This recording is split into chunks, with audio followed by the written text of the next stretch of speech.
কথায় আছে যে রাধে সে চুলো বাঁধে, এবং বর্তমান এই সমাজকে এই কথার বাস্তবিক অর্থ আর বলেও বোঝানোর দরকার আছে বলে তো আমার মনে হয় না। আজ আন্তর্জাতিক নারী দিবস, এবং আজকের এই বিশেষ দিনে আমরা পরিচিত হতে চলেছি এক বিশেষ ব্যক্তির সঙ্গে। মিট কাজল কৌর, একজন ইন্ডিপেন্ডেন্ট বিজনেস ওম্যান। পারিবারিক ব্যবসাকে আগে এগিয়ে নিয়ে যাওয়া এবং চালকের আসনে বসে বাস চালানোই নাকি এনার স্বপ্ন। আমি কাজল কাউর, আর আমি হলাম তানিশ আর জিৎ গাড়ির ওনার। আর আমি এই প্রফেশনটাকে খুব ভালোবাসি, গাড়ির ব্যাপারটা, আর সেখান থেকে আজ আমি এই ব্যবসার মধ্যে এসেছি। শুনতে একটু অবাক লাগছে তাই না? আমারও লেগেছিল।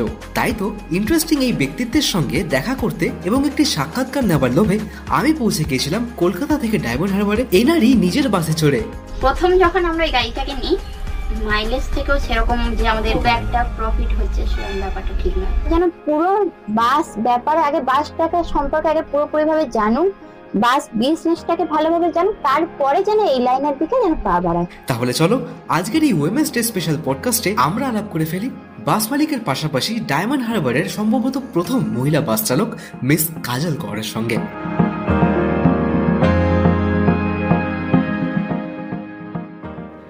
নমস্কার, ইটস হাইওয়ে টাইম পরিবার।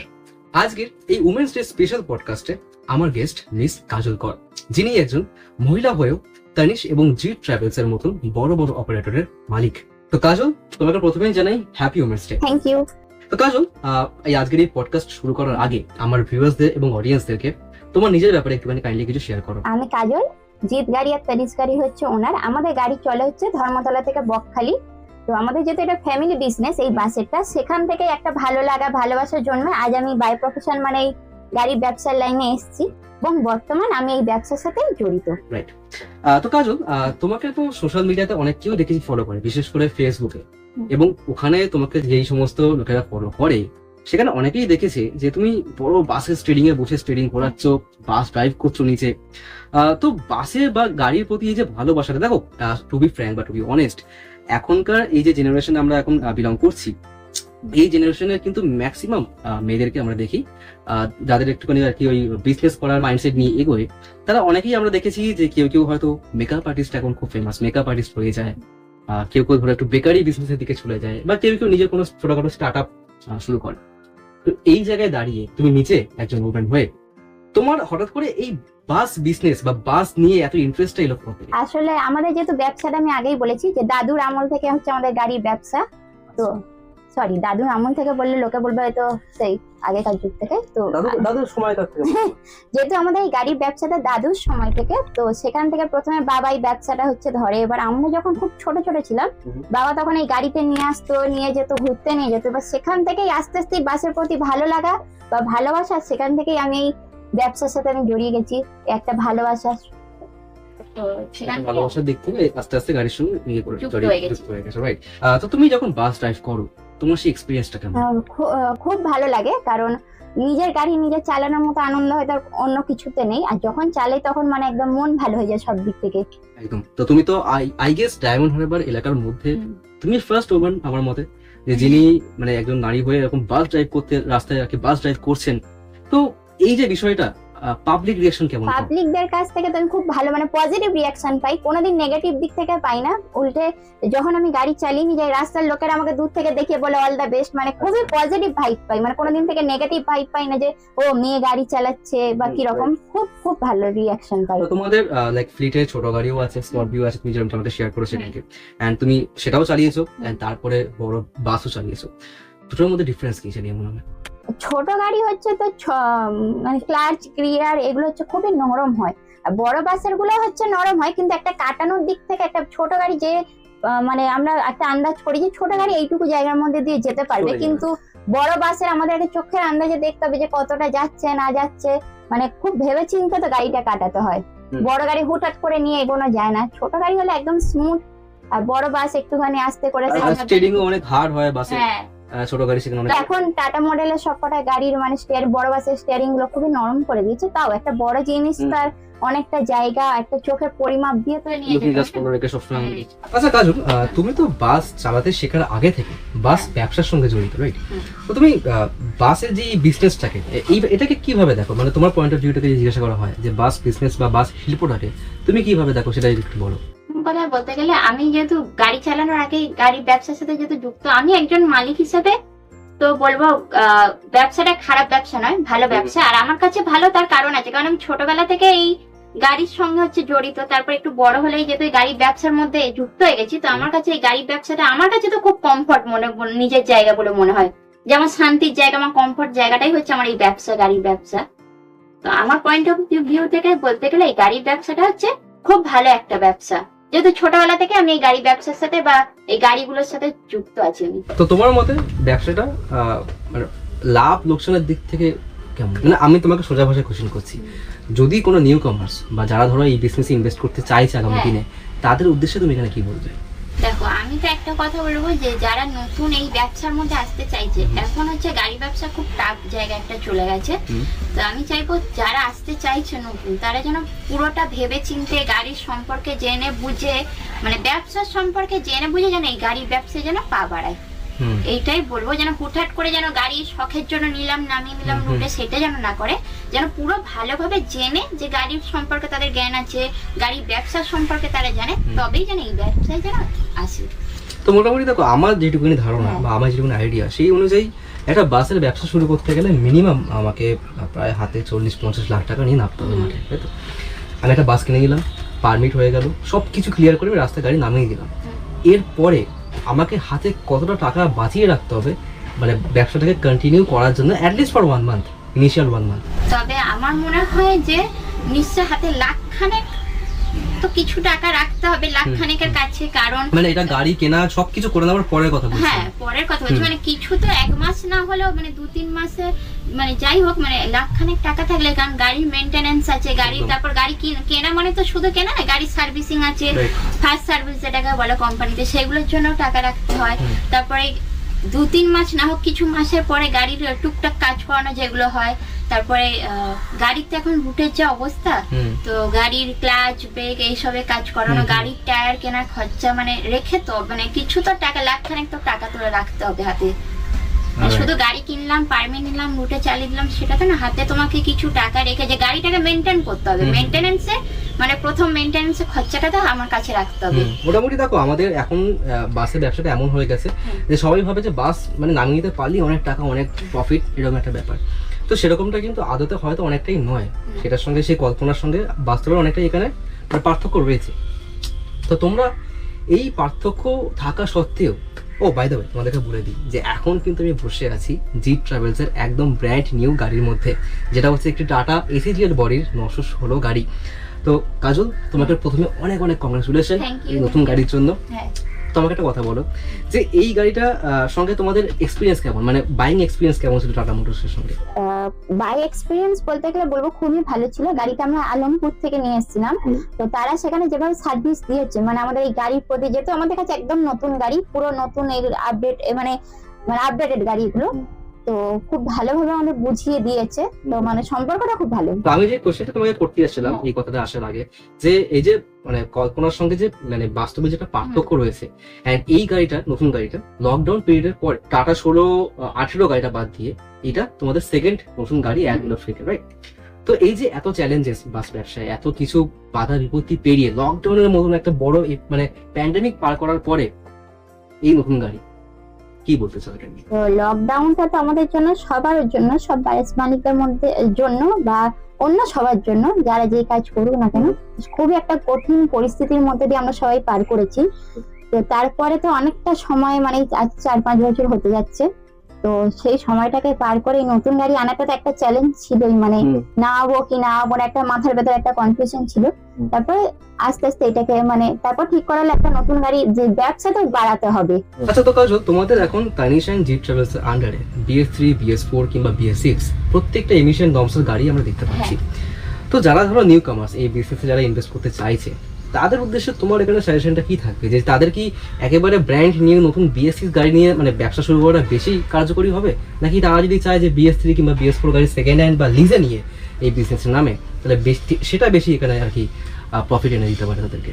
তোমার মধ্যে কি মনে হয়? তো আমি বলবো যে তুমি আগে তোমার রুটটা আগে বুঝে নাও, যে সেই রুটে তোমার নতুন গাড়ি দিলে মানে সেরকম তুমি যদি প্রফিট পাও তাহলে তুমি নতুন গাড়ি নামাও। আর যদি মনে হয় আমি এই রুটে দেবো সেরকম কোনো প্রফিট হবে না, তুমি সেরকম কিছু জানো না যে সেখান থেকে কতটা আমি প্রফিট পাবো, তাহলে মনে হয় সেকেন্ড হ্যান্ড গাড়ি নেওয়াটাই ভালো, বেশি ভালো। বেশি ভালো। তোমাদের তো ফ্লিটে নতুন দুখানা BS6 বাস অ্যাড হলো, হ্যাঁ। এটা তো একদম নতুন, এটার কথা বাদ দিই। বাট তানিশের আন্ডারে যে BS6 টাটা 16-18 বাসটা বকখালি রুটে চলছে, হ্যাঁ সেই বাসটা নেওয়ার পরে ডায়মন্ড হারবার রোডে ওটা আই গেস ফার্স্ট BS6 বাস হ্যাঁ। তোমাদের ফ্লিটে এন্টার হয়েছিল। তো সেই বাসটার সঙ্গে তোমাদের এখানে এক্সপিরিয়েন্স কেমন, মানে বাস ওনারের দিক থেকে বলতে গেলে সেই বাসটার সঙ্গে তোমাদের এক্সপিরিয়েন্স কেমন? প্রথম যখন আমরা এই গাড়িটাকে নিই, তো প্রথম তো একদম মানে নতুন গাড়ি, মানে একদম BS6 রুটে নামানো হয়েছে। তো প্রথমে তো একটুখানি মানে আমাদের সবাই যেটা হয় টেনশন একটা কাজ করে, নতুন গাড়িকে আমরা কিভাবে সার্ভিস দেবে বা নতুন একদম টেকনোলজি, তো সেগুলো নিয়ে আমরা ঘাবড়েছিলাম। কিন্তু যতদিন আমরা চালালাম বা দেখলাম নতুন গাড়ির সার্ভিসও ভালো, BS6 নিয়ে আমরা খুব সন্তুষ্ট হয়েছি। তো সেই গাড়িটার মেইনটেনেন্স এন্ড ওভারঅল যে একটা খরচাপাতি যেটা হয় বেসিক্যালি, সেটা পুরোনো গাড়িগুলোর তুলনায় কেমন তোমাদের এখানে আসে? তো যেহেতু BS6 নতুন মডেল, নতুন আপডেটেড গাড়ি, তো অবশ্যই ওটা পুরোনো BS3 হোক বা BS4 হোক, তো সেগুলোতে মেইনটেনেন্স খরচাটাও একটু বেশি হবে।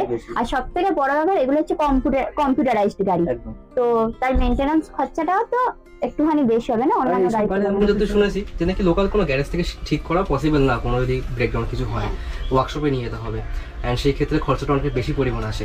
তবে এই যে এক্সট্রা খরচাটা হচ্ছে, এটা কি কোথাও না কোথাও BS6 গাড়িতে স্পেশালি মাইলেজ দিক থেকে কি তোমরা মানে কম্প্রোমাইজ করে নিতে পারো?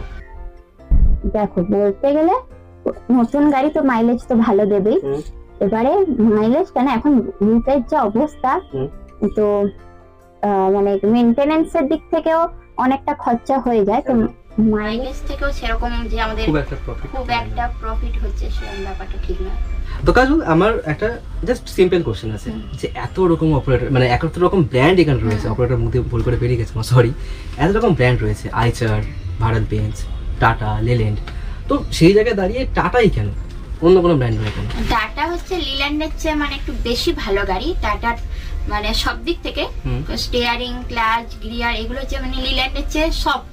টাটা হচ্ছে সফট গাড়ি, লিল্যান্ড হচ্ছে হার্ড গাড়ি, তাই জন্য টাটাটা চুজ করে। মানে ড্রাইভিং কমফর্ট বলতে চাইছো এই গাড়িটার মধ্যে বেশি? হ্যাঁ, টাটার মধ্যে ড্রাইভিং কমফর্টটা বেশি। এটা লিল্যান্ড ভালো, কিন্তু ওটা একটু হার্ড, তবে লিল্যান্ডের হচ্ছে টাটা হচ্ছে তেল সার্ভিসটা হচ্ছে ভালো দেয়, আর ওর মেইনটেনেন্স খরচাটা কম। টাটার মেইনটেনেন্স খরচাটা একটু বেশি পড়ে যায়, কিন্তু কমফর্ট এটা কমফোর্টেবল বেশি। এটা টোটাল কত সিটার গাড়ি হবে? তো 42 সিটার গাড়ি। তো তোমাদের এই টাটা মোটরসের সঙ্গে এই যে buying experience as a customer, সেটা তোমাদের এখানে কেমন ছিল? ভালো ছিল, ওনারা খুব ভালোভাবে ব্যবহার করেছে। গাড়ি নতুন গাড়ি যেহেতু একদম অন্যরকম গাড়ি, তো যেখানে যা অসুবিধা হয়েছে ওরা আমাদের খুবই মানে হেল্প করেছে। তোমরা বুক করার কদিন পর ডেলিভারি পেয়েছো গাড়িটা? মানে 1-1.5 মাস পরেই হচ্ছে পেলাম। 1-1.5 মাসের মধ্যে গাড়ি ডেলিভারি পেয়ে গেছে। আর এই নতুন গাড়ি মানে এখনো অবধি তোমাদের ফ্লিটে যে সমস্ত ক্যাপ্টেনরা চালিয়েছে, তাদের এখানে ফিডব্যাক কেমন গাড়ি চালিয়ে? যারা চালিয়েছেন তারা আগে হচ্ছে রুট গাড়ি চালাতেন, এবং তাদের কাছে তো এই গাড়িগুলো একদম নতুন, কারণ এগুলো নতুন মডেলে। তো তারা যখন চালিয়েছে তারা মানে এত অ্যাডভান্স গাড়ি হয়তো আগে দেখেনি, রুট গাড়ি তো সব চালিয়ে অভ্যেস, তো তাদের প্রথম সমস্যা হয়েছে, কিন্তু এখন তাদের এটা আরো বেশি সুবিধা হয়ে গেছে, কারণ এর গিয়ার বলো, স্টিয়ারিং বলো, ক্লাচ বলো, খুবই সফট। তো তুমি তো এখন তোমার নতুন গাড়ি এখনো পর্যন্ত ড্রাইভ করোনি? না, এখনো করিনি। তো আশা করি ফেসবুকে তোমার নতুন গাড়ি ড্রাইভিং এর রিলস আমরা খুব তাড়াতাড়ি দেখতে পাবো। হ্যাঁ, অবশ্যই। তো দেখো কাজল, আমাদের এই ডায়মন্ড হারবার রোডের উপরে কলকাতা বকখালি স্পেসিফিক রুটে অনেক বাস চলছে, অনেক ডিফারেন্ট অপারেটরের এখানে বাস চলছে। তো তুমি কি মনে করো তানিশের এখানে সব থেকে বড় কম্পিটিশন কি, বা কম্পিটিটর হিসেবে তুমি কাকে দেখো? তো এটা একটা খুব ভালো কোশ্চেন। তো আমি হচ্ছে অনেকটা জুনিয়র সবার চেয়ে, মানে এখানে যারা ব্যবসা করছেন তাদের চেয়ে আমি বয়সে অনেকটা জুনিয়র তাদের থেকে। তো এখানে আমার কম্পিটিশন বলে তো আমি কাউকে ধরি না, কারণ ওনারা আমার বড়, তাদের প্রতি আমার যথেষ্ট রেসপেক্ট আছে। তো এই ব্যবসাটা এমন একটা ব্যবসা যে সবাইকে নিয়ে চলতে হয়, সবাই সবার জন্য। তো এই ব্যবসায় কম্পিটিশন করলে তো হবে না, সবাইকে মিলে মিশে সবার যাতে লাভ হয়, তো এই ব্যবসাটাকে আরো এগিয়ে নিয়ে যাওয়া যায়, মানুষের কাছে আরো ভালো পরিষেবা দেওয়া যায়, তো মুহূর্তে এটাকে নিয়ে আমাদের ভাবতে হবে। সো টু বি অনেস্ট, আমার তোমার থেকে এই অ্যান্সারটা শুনে সত্যি খুব ভালো লাগলো। বাট আমাদের এই ডায়মন্ড হারবার রুটে বেসিক্যালি আমরা দু ধরনের বাস সার্ভিস দেখি, একটা নন সুপার, একটা সুপার ফাস্ট। তো এই দুখানা বাসের মধ্যে, এই বাস সার্ভিসের মধ্যে পার্থক্যটা কি? তো সুপার বাসগুলো যেগুলো হচ্ছে সেগুলো একটা নির্দিষ্ট টাইমে চলে, আর ওগুলো হচ্ছে লিমিটেড স্টপেজ দেয়। আর নন সুপার গাড়িগুলো হচ্ছে রোটেশন টাইমে চলে, আর ওদের প্যাসেঞ্জার বুঝে তবে গাড়ি নিয়ে যেতে হয়। তো এই পার্থক্যটা তো একদম এটা মেজর পার্থক্য। হ্যাঁ। তো দেখো, সুপার ফাস্ট হলো কিংবা লোকাল, আমাদের এই যে ন্যাশনাল হাইওয়ে 117 এত ইম্পর্টেন্ট একটা হাইওয়ে, যেই হাইওয়েটা থ্রু আমরা ডিরেক্ট বকখালি থেকে একেবারে আমাদের টাউনের সঙ্গে মানে কলকাতার সঙ্গে কানেক্ট করতে পারছি। তবে এই রাস্তার যেরকম কন্ডিশন, রাস্তা খুব ভালো, মানে গাড্ডা গুড্ডা কিছু নেই সেটা আমি মানছি, বাট রাস্তা কিন্তু এখানে বিশাল পরিমাণ সরু, এবং এই সরু হাইওয়ের মধ্যেই মোটর ভ্যান থেকে শুরু করে টোটো, অটো সব কিছুই এখানে চলছে। তো এই রাস্তায় বাস অপারেট করতে তোমাদের কতটা মানে সমস্যার সম্মুখীন হতে হচ্ছে? দেখো, রাস্তা যতদিন না চওড়া হবে, এই যে রাস্তার কন্ডিশন, ততদিন অবধি বড় বাস চালানোটা সত্যি কথা বলতে গেলে খুবই অসুবিধা হয়। কারণ এই যে টোটো, অটো, ম্যাজিক, এই যে গাড়িগুলো সারাক্ষণ রাস্তার উপরে থাকে, বা তারপর বাইক গুলো, এগুলো আলাদা করে কোথাও ফুটপাতে রাখা থাকে না, সব রাস্তার উপর। তাতে কি হয়, বাস চলাচলে রাস্তাটা একদম সরু হয়ে যায়, দুটো বাস ক্রস করাটাও মানে খুব অসুবিধা হয়ে যায়। আর এর ফলে মানে এটাও বেশি হয়, দুর্ঘটনাগুলো কারণ বাইকের পেছনে, মানে এই দুর্ঘটনা তো লেগেই থাকে। হ্যাঁ, এগুলো লেগে থাকে। তো রাস্তা চওড়া না হলে আগামী দিনে মানে গাড়ি চলাচলের মানে সমস্যাটা মিটবে না। তো মানে এতদিন তো হয়ে গেল তোমার এই ব্যবসার সঙ্গে জড়িত, এতদিন তো রাস্তাটা এখানে কিছু হলো না, তোমার কি মনে হয় আমরা কি রাস্তাটাকে চওড়া হতে দেখে যেতে পারবো? হ্যাঁ, দেখে যেতে পারবো, কারণ এখন দেখতে পাচ্ছ যে ডায়মন্ড হারবার এখন সব জায়গায় মানে এখন রাস্তা চওড়া করার জন্য চেষ্টা চলছে। কারণ রাস্তা না চওড়া হলে গাড়িগুলো যাওয়ার সত্যি খুব সমস্যা, রাস্তায় জ্যাম হচ্ছে প্রচুর পরিমাণে, অনেকক্ষণ সময় লেগে যাচ্ছে একটা রাস্তা দিয়ে যেতে যেতে। তো এখন রাস্তা বর্তমানে চওড়া করা হচ্ছে। দেখো, আমার মতে বলে কি, এই রাস্তাটাকে 4 লেন না করেও যদি দুদিকে দোকানে এক্সট্রা সার্ভিস লেন অ্যাটলিস্ট করে দেওয়া যায়, যেখানে অ্যাটলিস্ট টোটো কিংবা বাইক টাইক বা সাইকেল টাইকেল ওখান দিয়ে যেতে পারে, তাহলে কিন্তু একটা সুবিধা এখানে। তো ফুটপাত তো করা আছে অনেক জায়গায়, কিন্তু মানুষ কি করে, সব জায়গায় এটা তো খালি ডায়মন্ড হারবার এলাকার মধ্যেই আছে আমি দেখেছি, বাকি তো এমনি এমনি রাস্তা। তবে ফুটপাত করে দিল, মানুষ কি করে মানে সব মানে রেখে দিল, রাস্তায় রেখে দিল, ফুটপাত তুলতে চায় না। এবার সবকিছু মিলিয়ে মিশিয়ে নিয়ে আমাদের যেতে হয়। আর আমি যেটা দেখেছি, কিছু হলে মানুষ আগে বড় গাড়ির দোষটাই দেখে, মানে অন্য কারোর কিছু দেখবে না, কিছু হলে দোষ আগে বড় গাড়ি। তো এটা কিন্তু মেন আমার মনে হয় যে রাস্তাটা যদি চওড়া না করা হয়, তাহলে তুমি আই গেস আমার সঙ্গে এগ্রি করবে যে রাস্তা এখানে ইমপ্রুভ না হলে এই ধরনের টুকটাক ছোটখাটো অ্যাক্সিডেন্টস কিন্তু এই রাস্তায় লেগেই থাকে। হ্যাঁ, একদম। ছোট গাড়িগুলো হচ্ছে হুটহাট করে, যেমন টোটো বলি, রাস্তাতে গাড়ি একটা স্পিডে তো যায়, মিনিমাম একটা স্পিড ধরেই ওরা যায়। তো হুট করে টোটো মাঝখান থেকে গড়লে হচ্ছে চলে যায় বা ঘুরিয়ে নেয়, তো সঙ্গে সঙ্গে ড্রাইভারের পক্ষে তো সেটা কন্ট্রোল করাটা দেখো অসুবিধা হয়ে পড়ে। হুটহাট করে ব্রেক দিলে গাড়িটা পেছন থেকে ঝাঁকুনি দেয়, তার ফলে যাত্রীদেরও অসুবিধা হয়। তো এই সমস্যাগুলো তো সব সময় লেগে আছে। বা টোটোগুলো সেখান থেকে পেছন থেকে এসে গাড়ির সামনে এসে ঢুকে যায়, তো এইরকম সমস্যা সারাক্ষণই লেগে থাকে। তো তোমার কথা শুনে এখানে আমি বেশ ভালোই বুঝতে পারছি যে তুমি এই রাস্তাটাকে কিন্তু এখানে খুব ভালোভাবে অবজার্ভ করেছো। তো এত কিছু তোমার দেখার পরেও তোমার কি কখনো মনে হয়েছে যে নিজের বাস একদিন নিজে চালিয়ে বেরিয়ে পড়ি বকখালি থেকে কলকাতার উদ্দেশ্যে বা এরকম কিছু? হ্যাঁ, মনে তো রোজই হয় যে আমি নিজের গাড়ি নিজে চালাবো, কিন্তু আমার চেয়েও তো অনেক এক্সপিরিয়েন্স মানুষরা আছে যারা এই রুটে গাড়ি চালাচ্ছে, তো তাদের সামনে আমি এখন কিছুই নয় হিসেব করে বলতে গেলে। তো আমি টুকটাকে নিয়ে বেরোই, এবার একদম নিজে যেদিন হাত পুরোপুরি সেট করে নেবো সেই দিন আমি পুরো রুট কভার করবো। হ্যাঁ, কারণ এই রাস্তার জন্য এক্সপিরিয়েন্স না হলে বা হাত পুরোপুরি ভাবে না সেট হলে এই রাস্তায় গাড়ি চালানো অসম্ভব।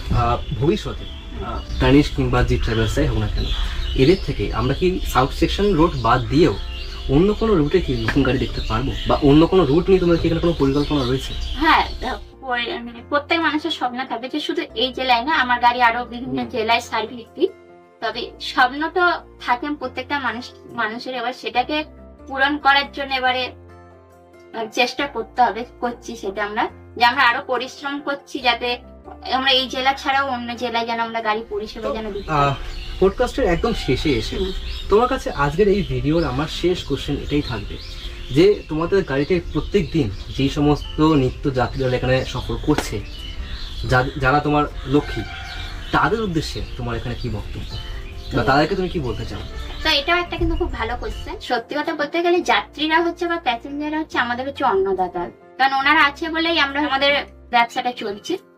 আর কিন্তু ওই ওনারা যেন গাড়িতে উঠে যেন পা দিলে মানে ওটাই যেন না বলে যে ড্রাইভার দাদা একটু তাড়াতাড়ি চলুন, যেন ড্রাইভারের সাথে সহযোগিতা করে চলে। হুম। আর ওইভাবে তাড়াতাড়ি চলুন বলে ড্রাইভারদের উপর যেন না প্রেশার ক্রিয়েট করা হয়, তাতে দুর্ঘটনার সম্ভাবনা একটু বেশি থাকে। বেশি হয়েছে।